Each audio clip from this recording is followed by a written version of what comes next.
Welcome to Jaya's homely kitchen. ഇന്ന് നമുക്ക് ഏത്തക്ക മെഴുക്കുരട്ടി തയ്യാറാക്കുന്നത് എങ്ങനെയാണെന്ന് നോക്കാം. ഒരു ഏത്തക്കായ ചെറിയ പീസായിട്ട് നീളത്തിൽ കട്ട് ചെയ്ത് 2-3 വെള്ളത്തിൽ കഴുകി വെള്ളത്തിലിട്ട് വെച്ചിട്ടുണ്ട്.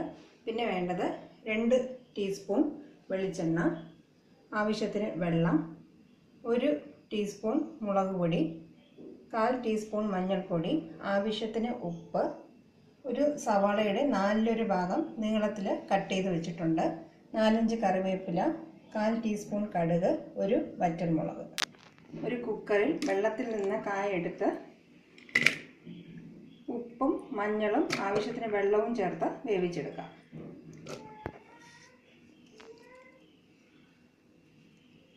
വളരെ കുറച്ച് വെള്ളം ചേർത്താൽ മതി. ഒരു വിസിൽ വെച്ച് ഏത്തക്ക വേവിച്ചെടുത്തിട്ടുണ്ട്. ഇതിൽ വെള്ളം ഊറ്റി കളയാം.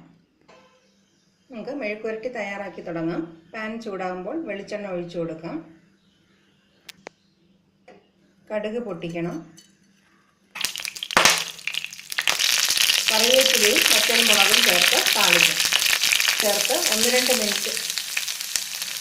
മിനിറ്റ് സവാള ചേർത്ത് നന്നായിട്ട് വഴറ്റണം. സവാള ഒന്ന് വാടി വരുമ്പോൾ ഏത്തക്കായും കൂടെ ചേർത്ത് കൊടുക്കാം.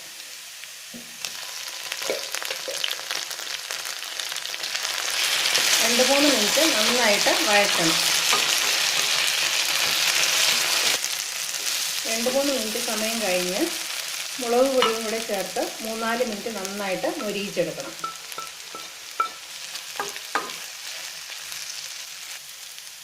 മുളക് പൊടി ചേർത്തതിന് ശേഷം ലോ ഫ്ലെയിമിലാക്കുക, ഇല്ലെങ്കിൽ മുളക് പൊടി പുകഞ്ഞു പോകും. ലോ ഫ്ലെയിമിൽ വെച്ച് നന്നായിട്ട് മൊരിയിച്ചെടുക്കും. ഏത്തക്കായ നന്നായിട്ട് മൊരിഞ്ഞ് വരുന്നുണ്ട്. ഇനി നമുക്ക് ഗ്യാസ് ഓഫ് ചെയ്ത് വിളമ്പുന്ന പാത്രത്തിലേക്ക് മാറ്റാം. വളരെ രുചികരമായ ഏത്തക്കായ മെഴുക്കുരട്ടി തയ്യാറായി കഴിഞ്ഞു. ഇത് ചോറിൻ്റെ കൂടെ കഴിക്കാവുന്ന നല്ലൊരു കറിയാണ്. Thank you for watching my video.